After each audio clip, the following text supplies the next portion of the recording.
Hello, welcome to the new episode. In this episode, we are going to discuss a few questions based on the chapter of chemical thermodynamics with a point of view of JAM examination. But even in such a case, we are discussing what you call basic questions that belong to the class of 1 mark questions. We have 1 mark and 2 mark questions. For JAM, we know we have different scores for different difficulty level of questions. So this is a basic level of questions. A few of them only that we are going to discuss today. Okay, thermodynamics, we have gone through the concepts. A few points are remaining here and there that we will cover in the coming episodes. Fine. Okay, let's move to the questions. The first question is the statement that is correct for both electrochemical and electrolytic cells is that we know cells, electrochemistry, that we have to deal separately, but we know they are connected. Okay. First choice or choice A is delta G equals plus or minus NFE. Then B, free energy decreases in both cells. C, the cell potentials are temperature independent. D, chemical energy is converted into electrical energy in both cells. We can examine the choices. Delta G equals NFE that we have heard about, and it is equal to minus NFE for electrochemical cells and plus NFE for electrolytic cells. Right, electrolytic cells, delta G will be positive, free energy increases, and for electrochemical cells, as far as the system is considered, the free energy decreases. So the first statement is correct. Free energy decreases in both cells, that's not correct. The cell potentials are temperature independent, that we will see that in electrochemistry. The cell potential will depend on temperature, it will vary with temperature. Cell potential depends on free energy change, that we can see from this expression, and we also know that this free energy depends on temperature. Then cell potential also should be depending on temperature. Chemical energy is converted into electrical energy in both cells. We can consider that in electrochemical cells, chemical energy is converted into electrical energy, and the reverse is true for electrolytic cells. So A is our choice. Right. We move on to the next question. That's also a simple one. A system undergoes two cyclic processes, 1 and 2. Right, we have a system, it undergoes process, two different processes, both are cyclic. That means in both processes, system is brought back to the original state. Process 1 is reversible. Okay, all the steps can be retraced, that is the reversible process. And the process 2 is irreversible. The correct statement relating the two processes is delta S is 0 for process 1. Delta S is not equal to 0 for process 2. At the first look, we may infer that that statement is correct. We know for reversible process, entropy of the system and surroundings taken together is equal to 0. And irreversible process, entropy of system and surroundings taken together will be greater than 0. But here delta S is given as such. It is not stated whether it is for the system or it is for the system and surroundings together. Normally, thermodynamic functions are for the system, right? So if it is for the total or it is for the universe, it is usual to mention it. It is not mentioned here. So for the time being, we can keep that choice as such. If it is for the universe or for the system and surroundings taken together, the statement is correct. We know delta S is 0 for reversible and delta S is greater than 0 for irreversible process. When we consider the entropy of system and surroundings together. Okay, we come to this next choice. Q cycle is 0 for process 1, Q cycle not equal to 0. We know this heat absorbed depends on path of the process.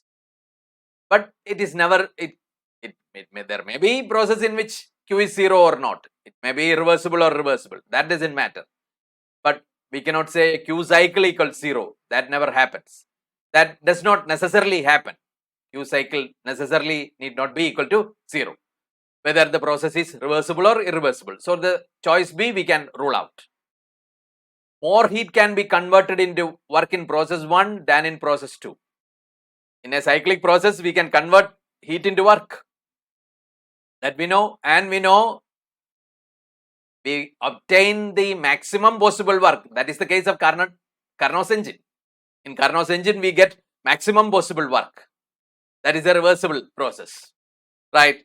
So more heat can be converted in a reversible process. That's obvious. So our choice is C. D, more work can be converted to heat in process 1 than in process 2. So that is the reverse of the statement C. We can take Z as. The first statement, of course, is wrong. A is wrong. Okay, choose the incorrect statement among the following. We have to carefully go through this statement. When ideal gases are mixed, the entropy of mixing is always positive. Okay. At equilibrium, the chemical potential of a species is the same in all of the phase of the system. See, the total pressure of a mixture of ideal gases is equal to sum of partial pressures of each gas in the mixture. We are asked the incorrect statement. When a gas is allowed to expand, the maximum work is obtained when the process is carried out irreversibly. That is incorrect. Maximum work is obtained during reversible process. We know. We have identified our answer. Now we can go through the other statements. When ideal gases are mixed, when two gases are mixed, entropy increases. Pre-mixing of two gases, because from the physical concept, what happens? The molecular order decreases, or there will be more disorder when the molecules are mixed. From that we can infer mixing of two gases increase in entropy. Quantitatively we can approach it. That we will see later. At equilibrium, the chemical potential of a species in phase equilibria involving one or more components, you can see that in each phase, each component will have the same partial mole free energy or chemical potential. Their chemical potential should be the same. Then only in a phase equilibrium, one component can be in equilibrium. So ice and water are at equilibrium. Then the chemical potential of ice and water will be equal in a one component system. Should be true. Because when you change some ice into water, there should not be no change in free energy. That's why this partial molar free energies or chemical potential is simply free energy per mole of the component. That's it. So if they are the same, so if you pass 1 mole of a component from one phase to another, from ice to water, so chemical potentials are equal, there will be no change in free energy. That is it. That comes under phase equilibrium. That's true. Again, that's true. The total pressure of a mixture of ideal gases is equal to sum of partial pressures. That's quite simple statement, direct statement. This is the equation for entropy of mixing. Two ideal gases are mixed together. The entropy of mixing can be given as delta S mix is equal to minus R Na log Xa Nb log Xp, where Na is the number of moles of the component A, Xa is the mole fraction of that component in the mixture that is formed. Similarly, Nb and Xp. So we can obtain the expression for this mixing by taking we have two gases, they are in two chambers, or in a chamber there is a partition, you remove the partition. Say one gas A and the other gas B. So what happens? A flows into the other chamber and B flows into the other chamber. So the new volume will be, initial volume is Va and Vb. The new volume will be Va plus Vb. So now we can consider A gas occupies a volume Va plus Vb, as well as B gas occupies a volume Va plus Vb when free mixing happens, right? That's it. Both have equal pressure to start with, so the final pressure also does not change. We consider two gases at equal pressure, temperature, volume Va and Vb. Okay, that's it. They are allowed to freely mix. The total volume is Va plus Vb. There is no change in volume as a result of mixing. No change in pressure, no change in temperature. That's our free mixing.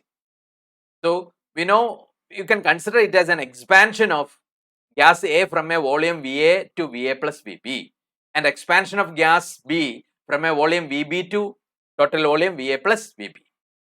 So then we know during this is an isothermal expansion of an ideal gas, and entropy is given as delta S equals NR log V2 by V1, and we can put for A and B. For delta S, A will be NAR log VA plus VB by VA, right? Final volume by initial volume. Similarly, that for the gas B. So we add this delta SA and delta SB together, you will get the delta S mixing. That is it.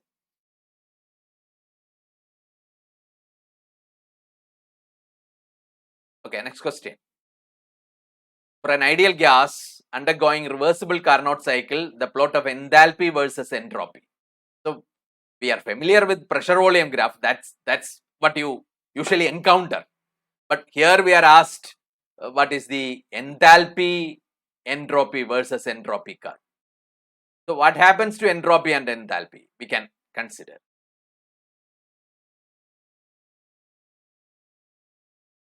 First step is isothermal expansion. Isothermal expansion, heat is absorbed reversibly. So Q reversible by T. So there is increase in entropy. What about enthalpy? Ideal gas, isothermal, what will happen? There will be no change in internal energy, no change in enthalpy. Ideal gas, the such functions will be equal to 0, right? Because delta H is equal to delta U plus delta PV. Delta U is 0 because for an ideal gas, internal energy depends on temperature alone, that we know.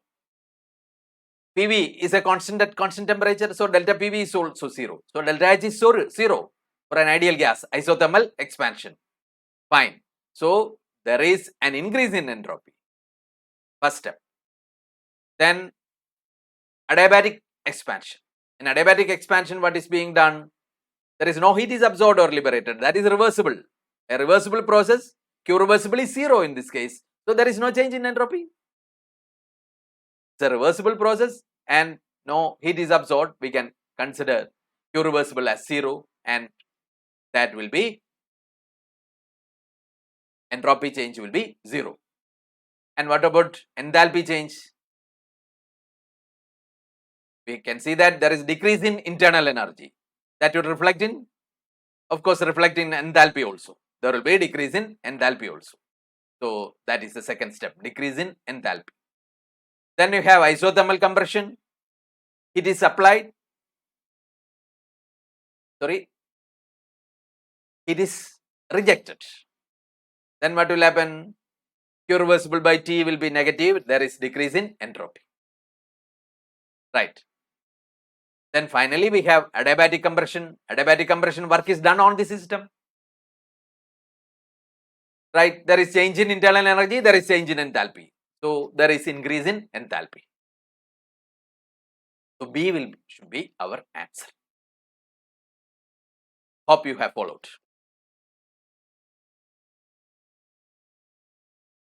Next question. We move on to the next question. Experimental measurements of heat capacity per mole of aluminum at low temperature shows that data can be fitted to formula Cv equals AT plus Vt cube. Right. That represents heat capacity, where A, the value is given, B, value is given, T is the temperature in Kelvin. The entropy of a mole of aluminum at such temperature is given by the formula. Right. So we are asked S. Actually, S can be obtained according to third law. But here the integration can be done according to the second law itself. So we consider that. What should be our answer? Of course, the answer will be A. Now we can see how the answer can be reached.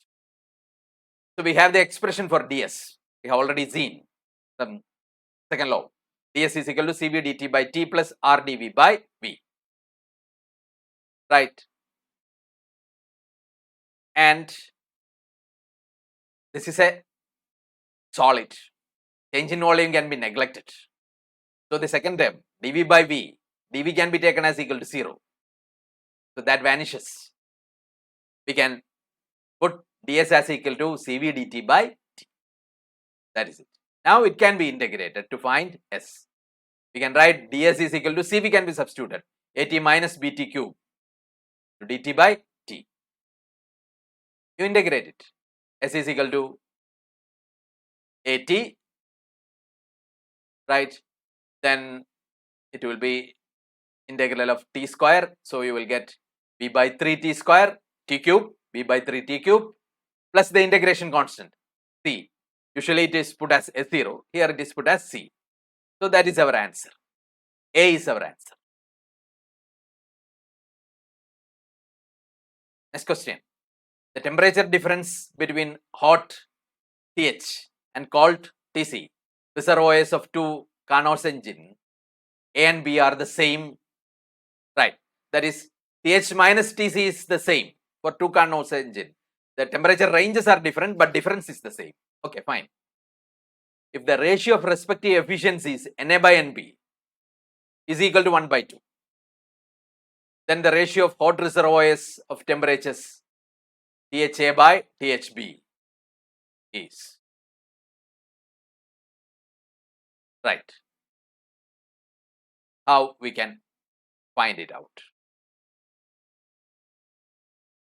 Efficiency of delta T, that is TH minus TC, is the same for both the engines. Efficiency is given as this TH minus TC by TH, that is delta T by TH, A for A and delta T by THB for B. And what is their ratio? Na by Nb is equal to 1 by 2. Delta T is the same, that cancels. So what will be? It will be THB by THA is equal to 1 by 2, or THA by THB will be equal to 2. So our answer is D. Okay. A Carnot engine named A operates between temperatures T1 and T2. T1 is greater than T2. T1 is the higher temperature. A second Carnot engine named B uses all the heat rejected by the engine A as input and operates between temperatures T2 and T3. T2 is greater than T3. The efficiency, thus coupled engine. This is a coupled Carnot's engine that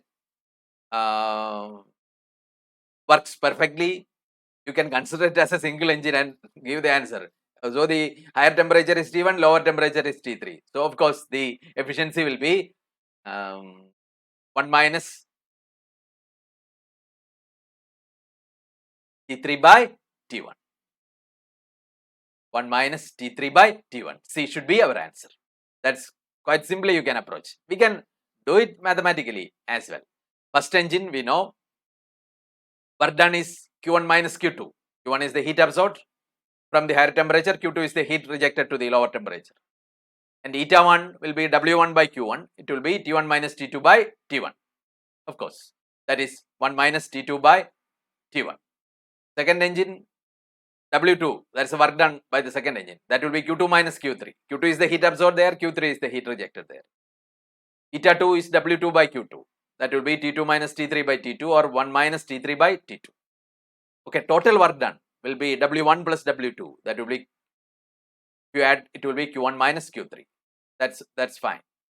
Now total efficiency W1 plus W2 by Q1. Q1 is the original heat absorbed, right?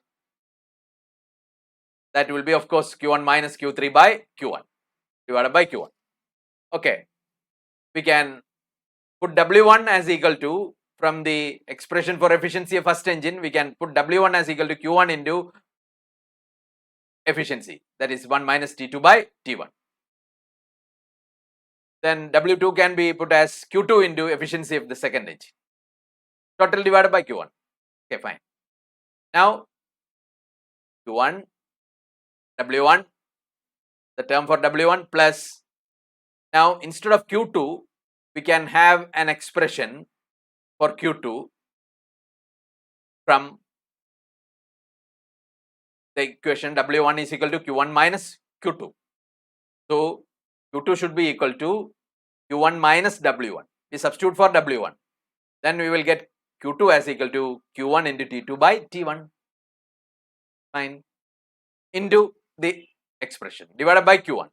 Q1 cancels, and when you do the simplification, you will get the same answer we have suggested earlier, that is 1 minus T3 by T1.